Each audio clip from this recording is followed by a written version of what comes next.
Então, bom dia a todos. Vamos dar início a mais uma discussão de caso clínico e vamos iniciar pelo Alan. É isso aí, boa aula a todos.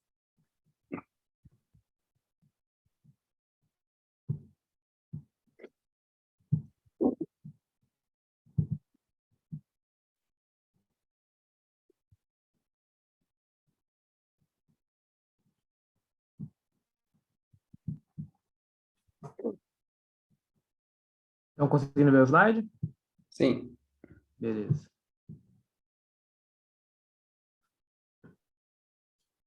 Bom dia a todos. Meu nome é Alan, sou residente do Hospital Maternidade Filha Galvão. Vou apresentar um caso orientado pelo Dr. Matheus. Nosso caso é um paciente do sexo masculino de 39 anos, estava com um quadro de dor lombar intensa à direita. Tinha um histórico de neoplasia de cólon, já tinha realizado quimioterapia e tratamento cirúrgico. Foi solicitada uma ultrassonografia de abdômen total para o paciente, devido a esse quadro de dor lombar intensa à direita. E aqui vão seguindo as imagens do exame como um todo. Aqui a imagem do baço da vesícula biliar, rim direito e o rim esquerdo. Aqui a imagem da bexiga. Outra imagem da bexiga aqui.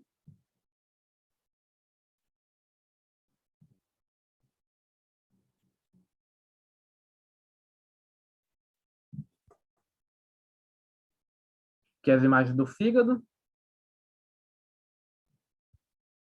E aqui do hilo hepático.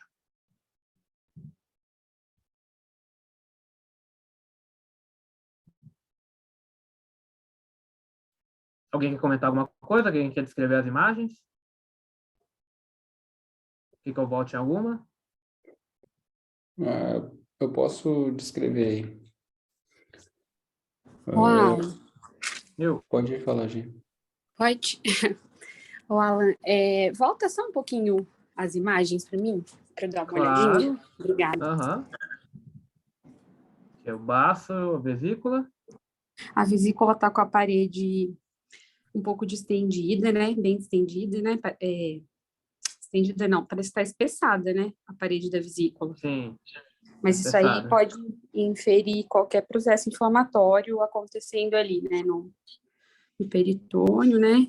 Daí, exato. O baço está aumentado ou não? Porque não tem a medida ali. Tá aumentado. Tá? Tá aumentado. Eu deixei sem a medida, mas está aumentado, sim. Pelo formato, eu imaginei que alguém fosse comentar que ele estaria aumentado. Uhum, beleza. Aí o rim direito, né? Tá parecendo que tá... não sei, ele tá... Eu não sei se é uma dilatação da pelve ali, dos cálices, ou se ele tava... E também tá meio heterogêneo. O córtex. Tem ali as imagens, tem algumas imagens mais hipoecogênicas, né? Que são irregulares, não parecem cistos, né? E do lado esquerdo parece um cisto, do lado direito não. Pode passar, por favor. Aí ali a gente vê que tem, parece que vai fazer pode passar mais uma. Tem uma sombra, né? Parece que tem um cálculo ali, é isso? Exatamente.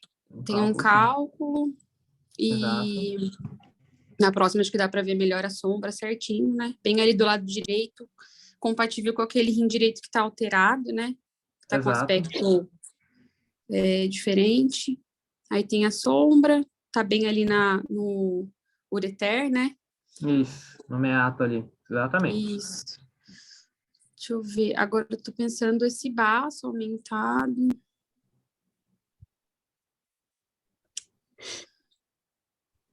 Então... só tem essas imagens do fígado? Só. Ali... Só essas.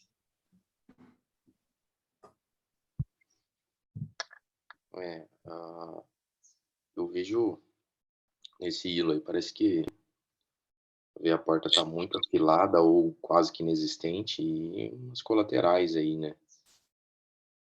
poderia ser uma transformação cavernomatosa da porta, pensando num quadro de hipertensão portal, porque você tem esplenomegalia, mas eu queria ver melhor o fígado, até para entender se ele poderia ter uma hepatopatia, enfim. Mas Mas pode falar, chefe. mas pelas imagens estáticas é uma das coisas que eu pensaria também, que não O tem fio estava violência ligeiramente portal. heterogêneo, mas o formato, as bordas estavam regulares, e estava só ligeiramente heterogêneo e tinha o aumento da ecogenicidade periportal. E realmente a porta ela está mais afilada, ela está bem afilada mesmo, e as Hum, como bem visto por você, o foco aqui seria as colaterais mesmo, com esse aspecto mais enovelado. Realmente é uma transformação cavernomatosa. e Exatamente. eu pensaria também em dar uma olhada nas suprahepáticas, né, vai que também tem alguma coisa, mas enfim. Aí seria um estudo direcionado para estudo vascular do Sim. sistema porta aí, que acho que não era o caso, né. Não era o caso, mas era essa a ideia mesmo. A gente trouxe o caso. Essa aqui era a principal imagem-chave do que a gente queria trazer. Lógico, o problema do paciente no momento era o cálculo no meato vesical direito, mas durante o exame, o exame não é só a dor do paciente, é um exame de abdômen total, a gente tem que olhar como um todo. E eu passo durante o exame, esse foi o achado que a gente viu quando a gente olhou, a gente viu o baço aumentado e no hilo hepático a gente viu essa transformação cavernomatosa. Então a gente resolveu trazer de achado de imagem. A gente viu a presença da moderada dilatação pielocalicinal e ureteral à direita, a custa do cálculo de 1,6 no meato ureteral, estilado associado ao aumento da ecogenicidade e fina lâmina líquida pele renal. O baço com dimensões aumentadas, os contornos regulares, com índice esplênico de 84, no índice esplênico biplanar, e o fígado, como eu falei, você tinha me perguntado, as dimensões estavam normais, contornos regulares, as bordas finas, mas a textura estava ligeiramente heterogênea, associada ao aumento da ecogenicidade periportal, e a veia porta afilada, notando os múltiplos vasos de aspecto novelado, ao redor da mesma, sugerindo a transformação cavernomatosa da veia porta. O paciente tinha uma tomografia de abdômen total com contraste, aqui uma imagem, um corte axial na fase arterial, aqui na fase portal, mostrando o aspecto enovelado dos vasos. E aqui a gente tem um videozinho, só para mostrar no dinâmico.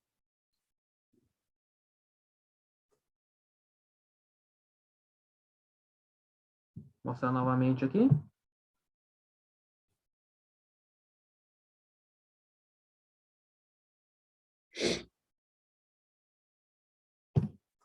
E falar um pouquinho da transformação cavernomatosa da veia porta. Normalmente é uma sequela de trombose da veia porta, devido à substituição da veia porta normal de canal único por numerosos canais venosos tortuosos. Etiologia. Normalmente após a trombose, a veia porta pode ou não recanalizar. Em pacientes cuja a veia porta não recanaliza ou recanaliza parcialmente, as veias colaterais dilatam e tornam-se serpenginosas. Aí esses vasos drenam variavelmente para as veias portais esquerda e direita ou mais distalmente para o fígado. E comunicações adicionais também podem ser identificadas com as veias pericolecísticas. Na maioria das vezes, a transformação cavernomatosa ela é ineficaz em garantir o aporte adequado da veia porta ao parênquima hepático distante do hilo, portanto, está associada ao aumento do fluxo arterial hepático para esses segmentos hepáticos periféricos.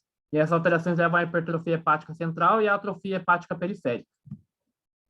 De achado de imagem, na parte do ultrassom, a transformação cavernomatosa aparece como numerosos vasos tortuosos ocupando o leito da veia porta, e o fluxo geralmente é hepatopetal e contínuo, com pouco ou nenhuma variação respiratória ou cardíaca. Aqui a gente tem a imagem no ultrassom mostrando a veia porta afilada com os vasos colaterais enovelados. Aqui uma outra imagem de uma tomografia do Radiopídio mostrando a transformação cavernomatosa, esse aspecto novelado dos vasos colaterais. E apesar da formação de colaterais, a hipertensão portal ainda permanece presente com suas complicações associadas. Aqui só trazendo novamente a imagem do nosso casinho, mostrando o aspecto novelado da transformação cavernomatosa. Esse que eu queria trazer para vocês era um caso mais curtinho, era meio crachá, mas a gente achou importante trazer. Doutor Matheus, comentar alguma coisa? Tomás, Alex, alguém comentar alguma coisa? Não, tranquilo, cara. Eu vi só o final aí da apresentação, eu tava vindo aqui para Minas, tinha barreira caída na serra, mas você já tinha me mostrado ontem a apresentação, ficou muito boa, parabéns. Obrigado, chefe. Belo caso, Alan. Tem que estar bem afiado nisso aí, porque, igual você falou no começo, né? Você está fazendo um exame para, teoricamente, elitismo, mas você está fazendo um abdômen total. Então, você tem que estar preparado para identificar e descrever uma trombose crônica de veia porta. Sim. A parte que você olha o hilo aí, que você dá uma medidinha na porta, assim, não custa meter um Doppler ali, né? Na dúvida.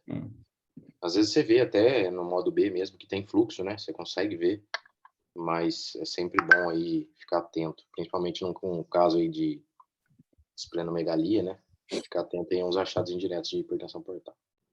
E o que mais chamou a certeza. atenção ali foi que quando eu estava vendo a veia porta, a gente via, parecia que a parede da veia porta estava espessada, um negócio esquisito, né? Aí quando eu joguei o Doppler, que fez todo esse novelado aí já deu para matar o diagnóstico. Paciente já com CA conhecido, é importante a gente sempre investigar a trombose, né? Um paciente mais trombogênico. Show. Beleza, Pedrão, vamos lá? Passar aqui para você.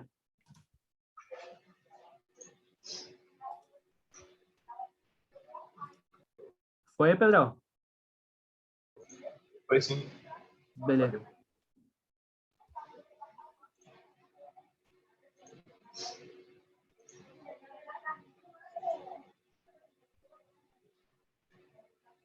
Bom dia a todos, meu nome é Pedro, sou residente aqui do Hospital Maternidade Frei Galvão.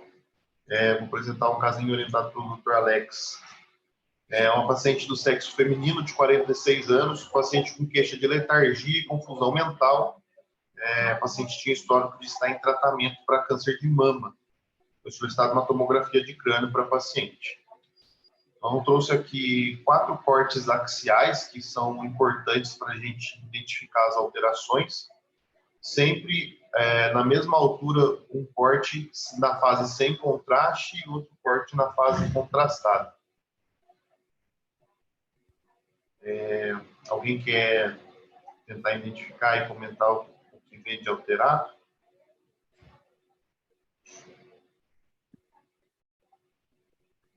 E aí? Alguém se habilita? Algum residente?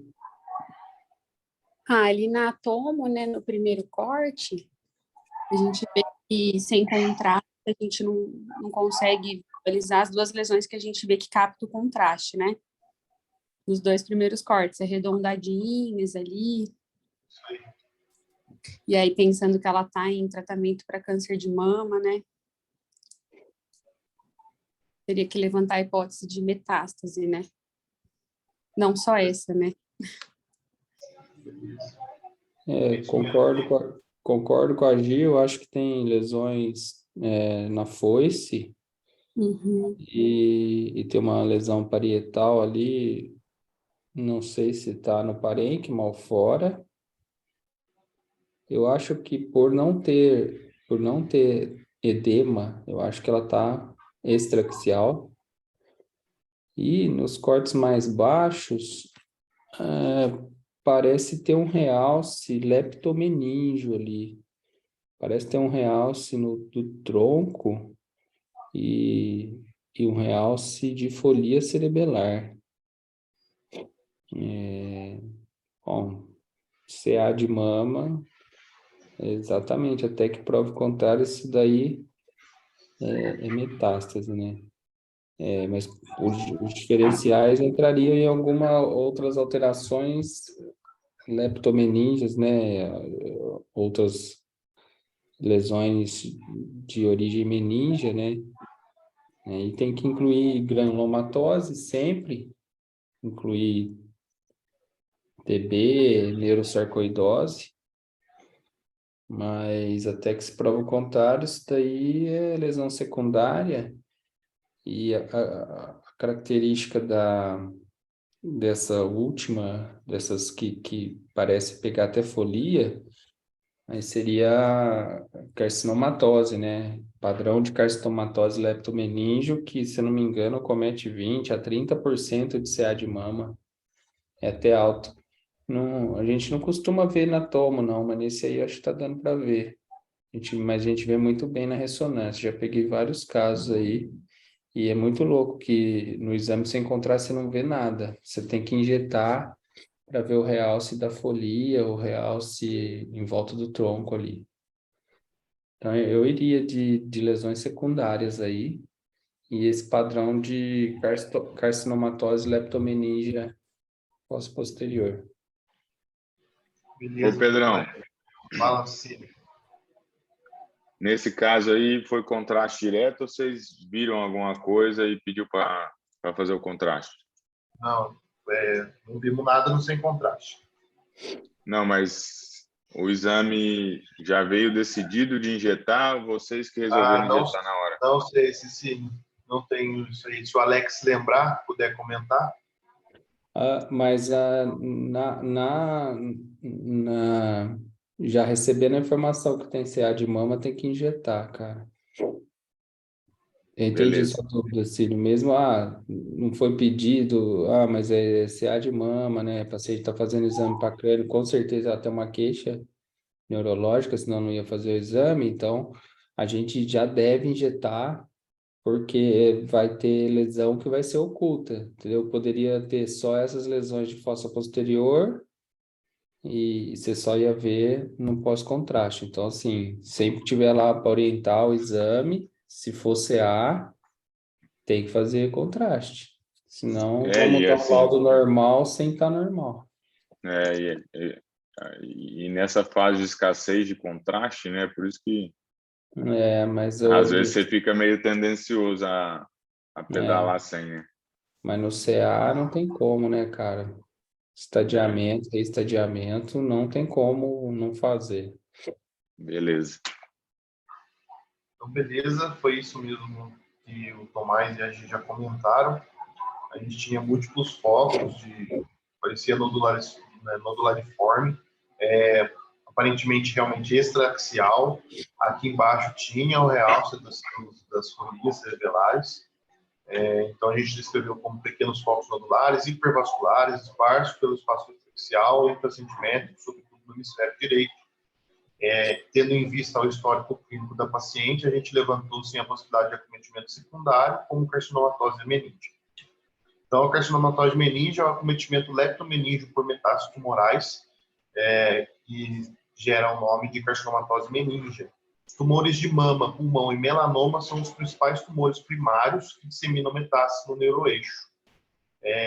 Estatisticamente, eles estão presentes de 2 a 5% no câncer de mama, 9 a 25% no câncer de pulmão e até 23% dos pacientes com melanoma. O acometimento meníngeo pode ser decorrente à invasão hematológica, né, do espaço subaracnoide dessas células tumorais, e depois elas posteriormente disseminam para o líquido cefalorraquidiano. O exame padrão ouro para o diagnóstico é fazer a citologia do líquido. Você encontrando as células neoplásicas lá, você fecha o diagnóstico. E, às vezes, principalmente em casos de melanoma, em região de pele que não é muito fácil de ver, como planta do pé, dorso da mão, região ungueal, às vezes a carcinomatose meníngea é a primeira apresentação do câncer primário que ainda não foi detectado. O paciente evolui com sintoma neurológico, faz a tomorressonância. Normalmente a gente não consegue ver isso na tomo, né? A gente vê muito bem na ressonância, detecta a alteração e daí está investigando onde é que pode ser o primário. No paciente que é oncológico e evolui com sintoma neurológico, se eu acho alguma coisa como um espessamento ou realce das meninges ou até formações nodulariformes, o meu diagnóstico para carcinomatose meninge é muito, muito válido, né? A gente fica mais tranquilo de falar que aquilo pode ser. No entanto, se o paciente às vezes chega sem diagnóstico prévio de câncer, né? Esse realce meníngeo pode entrar em diagnósticos diferenciais vários, né? Como o Tomás comentou. Pode ser infeccioso, inflamação, granulomatoso, lesões induzidas por radioterapia, estímulos irritantes de quimioterápicos e até metais pesados. Por isso, a história clínica dessa paciente favorece muito para que a gente levante a possibilidade de carcinomatose meninge no caso dela. Essas aqui foram as literaturas que eu utilizei e queria agradecer a atenção de todos aí. Show de bola. Belo caso. Então, lembrar desse padrão de carcinomatose, né? Nem tudo é endometriose, né? Então, mais que me ajudou nesse caso aí. Eu sabia que era secundário, mas eu não tinha esse feeling aí da carcinomatose meninge. Depois fui ler, achei interessante. Opa, mouse. Beleza. O Lucas, vamos lá para o próximo caso.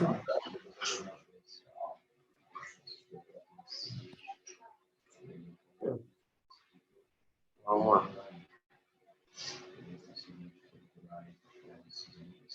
Já compartilhou.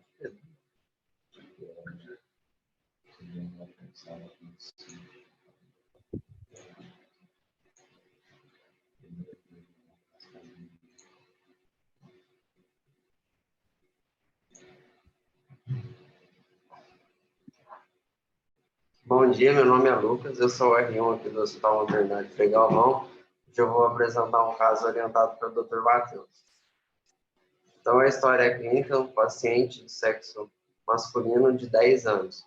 O paciente estava com dor no testículo esquerdo, então foi solicitada uma ultrassonografia dos testículos com Doppler. Aqui ó, a foto do testículo direito. O plexo pampiniforme direito no repouso e o plexo pampiniforme direito com a valsal. Aqui o testículo esquerdo, o plexo pampiniforme esquerdo no repouso e o plexo na valsal. Aqui o fluxo.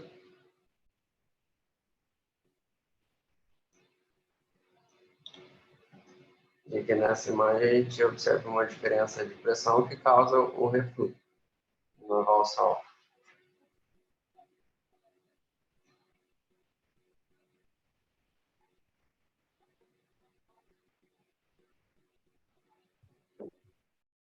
Alguém quer comentar alguma coisa?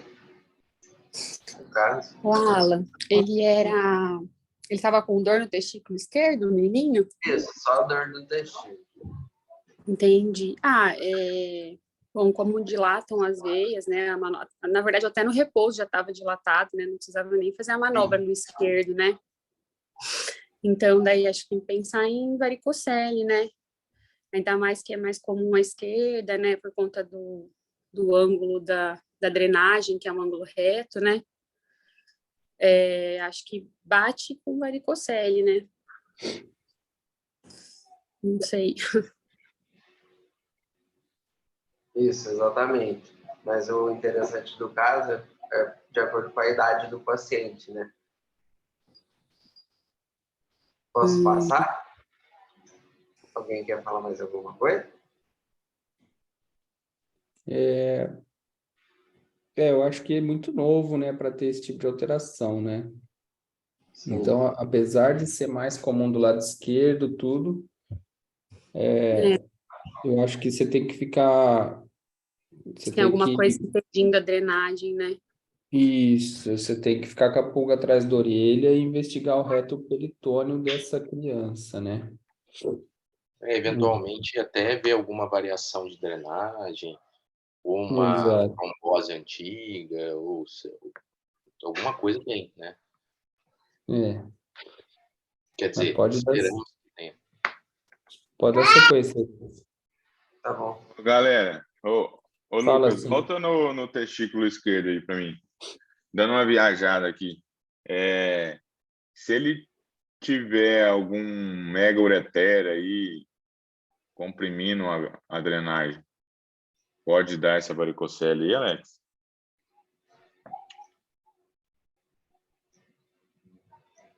Sem áudio. O senhor está sem áudio. Tá sem áudio aí, Alex. Eu tô desligando aqui por causa do Dani. Tinha que ser muito grande, eu acho. Para a gente pensar em alguma coisa compressiva lá em cima, sabe? Mas tinha que ser gigantesco mesmo. E aí esse paciente possivelmente já teria diagnóstico, né? Entendi. Beleza. Posso Pode dar sequência, sequência, então? Lucas. Beleza. Desculpa, o caso é de quem? Do Matheus? Então deve ter drenagem de ureter para plexo, para epidídimo, muita coisa aí. Então, foi isso mesmo que vocês me ajudaram a descrever. Então, a alteração observa-se ectasia e tortuosidade das veias do plexo uniforme, à esquerda se estendendo até o polo inferior do testículo. O refluxo às manobras respiratórias, e às vezes apresentam um calibre máximo de 0,6 centímetros. O restante do exame não foi observado alterações. Então, aqui eu trouxe uma discussão sobre varicocele, que é a dilatação do plexo venoso uniforme, uma rede de pequenas veias que se encontram no cordão espermático masculino. É a massa mais frequente encontrada no cordão espermático. A epidemiologia tem uma incidência estimada em 15% da população em geral e 40% na população subfértil ou infértil. Então, ela é rara em menores de 10 anos, porém pode ocorrer em 10% dos adolescentes, que é o caso que eu trouxe hoje. A apresentação clínica, na maioria dos casos, ela é sintomática, mas pode haver massa escrotal, dor escrotal ou infertilidade. A patologia, às vezes, uniformes normalmente atuam como trocadores de calor, importantes na termorregulação dos testículos, vital para a espermatogênese. E a varicocele perturba esse equilíbrio e provoca um aquecimento do testículo até a temperatura do corpo, de 37 graus, quando normalmente são mantidos em uma temperatura de 35 graus. Então, pode ser diferenciado em varicocele primária, né, ou secundária. A varicocele primária resulta de válvulas incompetentes ou ausentes congenitamente na via testicular. O testículo esquerdo, como a Gi falou, é mais afetado em 85% do que o direito. Isso se deve ao menor comprimento da via testicular direita e sua inserção oblíqua na veia cava inferior, que cria menos contrapressão.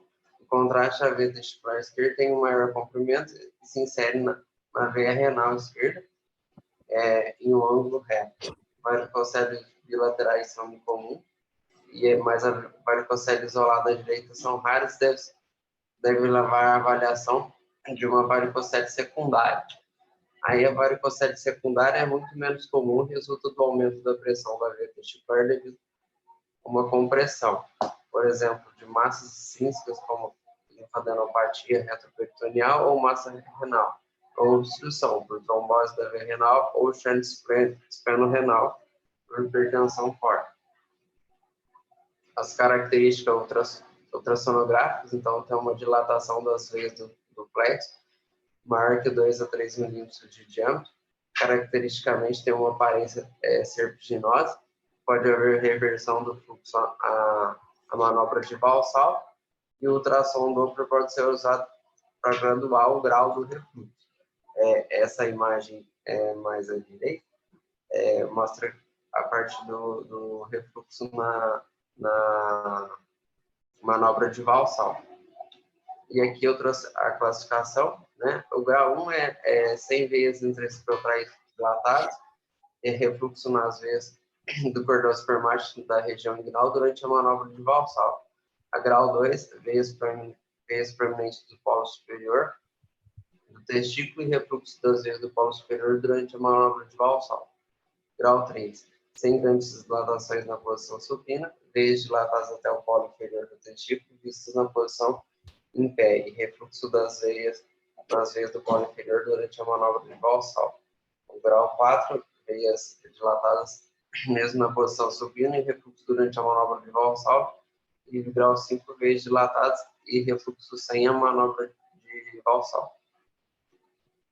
Então, foram essas as referências que eu utilizei. E obrigado. Beleza. Alguém quer falar mais alguma coisa? Alguém usa a classificação das varizes aí? Não? Ia Gradua? perguntar exatamente isso. Eu não uso, mas eu dou todas as informações para que o cara que vai receber o laudo classifique, entendeu? Então, eu digo se já tem refluxo no repouso, digo que se as varicoceles vão até o polo superior, polo inferior do testículo. Essas informações eu dou para ele, mas eu não coloco no laudo o grau. Legal.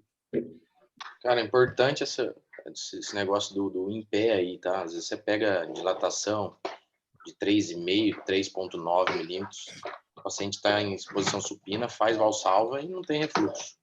Eu já peguei, não foi uma, nem duas, nem três, mais de 10 vezes. Eu coloco o paciente em pé, tem um refluxo gigantesco. Então, assim, na dúvida, não está dando refluxo, está muito dilatado, faz com o paciente em pé que você consegue registrar esse refluxo e provar para o cara que realmente tem, tá? Uma coisa legal também, né? Uma analogia aí do ficar em pé, principalmente quando a gente às vezes vai fazer ultrassom em criança para investigação de hérnia inguinal. Então, quando a gente coloca a criança em pé, a criança não sabe fazer valsalva, né? Então, a mãe, principalmente às vezes em menina, em que o orifício ele é menor, é mais difícil de herniar, a mãe nota, eu estou vendo uma assimetria aqui no grande lábio quando eu fico em pé. Então, a mãe já te dá a dica. Então, põe a criança em pé, faz o exame em pé, que você consegue diagnosticar. Outro dia aqui mesmo, eu só consegui ver a criança em pé. Tinha uma hernia inguinal indo ali para o grande lábio, né? Que é o que acontece em menina. Então, isso é importante também. Muito bom. Eu vou mostrar um casinho aqui que a gente tem um pouco de tempo. Um casinho cara crachá.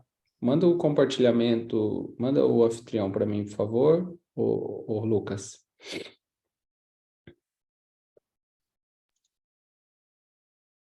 Ô, Alex, você só coloca em pé ali se tiver em caso de dúvida, né? Você bateu o olho no modo B. É dilatação que, pô, isso aqui é varicocele, mas não tá dando refluxo, entendeu? Cara, você coloca em pé, normalmente dá um refluxo. Acima de 3,2 milímetros, possivelmente já tem, né? Então é bom. Beleza. Já mandei, tá, Tomás? Beleza. Então, vocês estão vendo a minha tela do Osíris aí, né? Vamos sim, ó.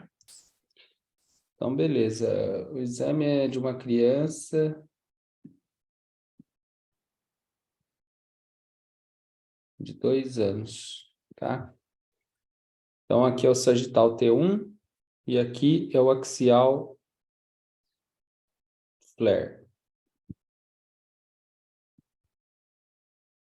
Certo? Eu quero que o Igor me ajude nesse caso, que o Igor, ele apresentou na última aula um cisto, né, Igor? Sim, Então, o Igor é especialista no capítulo de cistos do colégio, certo, Igor? ainda não. Então, tem essa imagem cística aqui no FLAIR. Eu tenho essa imagem cística no T2, tá? Eu tenho a difusão, tá aqui.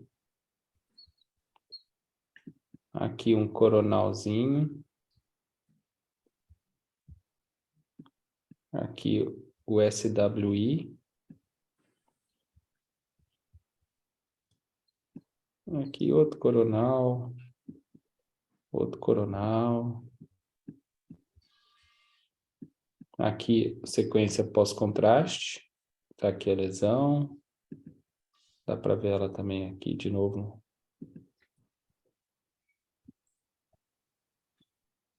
No axial. E aqui a lesão. Certo? Então vamos lá, Igor. Isso aí é um cisto do bem ou do mal? Como é que chama esse cisto aí? Aparentemente é um cisto do bem, né? Aham. E por que você me fala que é do bem? Mas pela característica dele arredondada, paredes finas, não tem septação. Não tem realce. Você mostrou algum contraste aí? Sim, essa aqui é com contraste. Não tem realce. Não tem realce. Ele tá no ventrículo ou não? Fiquei na dúvida. Eu também. Ele está do lado do ventrículo. Tá bem próximo, né? Está bem próximo. É que essa localização é típica desse cisto também. Ah, tá. Você não achou esse cisto lá no capítulo? Essa localização dá o nome, inclusive, né? Exato, exato. E isso aí é um exame de tomografia, então não é... Não, eu achei ele na ressonância porque eu vejo mais ressonância, mas ele poderia ter sido visto na tomografia. A criança bateu a cabeça e você encontra isso daí. Nesse caso, a criança veio fazer exame por autismo. Então, alguém quer dar o nome preciso, sem ser o Alex, que eu já vi que já sabe. Igor, sabe o nome do cisto? Não sei, Tomás. Alan, sabe o nome do cisto? Mas não é bolsa de Hecht, não, né? Não. Também não sei o nome, não. Você não... Então, tarefinha de hoje é entrar no iMiles e procurar aí a anatomia do crânio. Sim. É isso. Então, isso daí, cara, chama cisto da fissura coroideia, tá? Ele pode ser um cistinho neuroglial, um cistinho... Geralmente, ele é um cistinho neuroglial que chama, tá? Mas você nomeá-lo ele como cisto da fissura coroideia, tá? De bom tamanho. E ele é um achado de exame, ele é assintomático, né? E ele tem todas essas características aí que o Igor falou. Ele é homogêneo, ele tem sinal de líquor em todas as sequências, ele não restringe a difusão, tá? Não realça pelo contraste. Então, as sequências mais importantes quando a gente encontra o cisto é a difusão, né? Lembra do caso o caso do Igor, ele tinha restrição à difusão, né? Era um cisto epidermoide. Então, esse caso aí não tem restrição de difusão, então é um cistinho do bem, não tem edema do parênquima adjacente, e essa localização é muito típica. Então, guardar aí, cisto da fissura coroideia. Pode colocar direto no laudo. Isso aí confunde, a pessoa vai achar que é sequela, vai achar que é tumor, vai achar que pode ser parasitose, alguma coisa, mas não, é bem típico mesmo, não precisa fazer nada, tá? Então aí... Lembrar que no pronto-socorro é interessante colocar aí que é um achado de exame. é verdade. Normalmente não Descreve fala isso.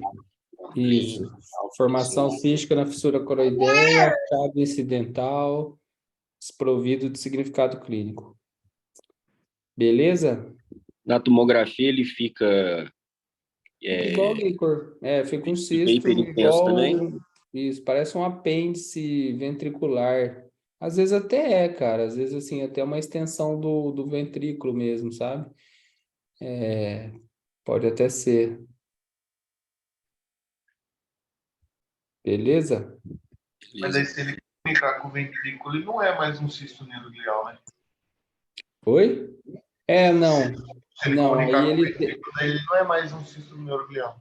Não, aí ele seria uma outra característica. Mas é por isso que a gente coloca o nome dele empiricamente de cisto da fissura coroideia, entendeu?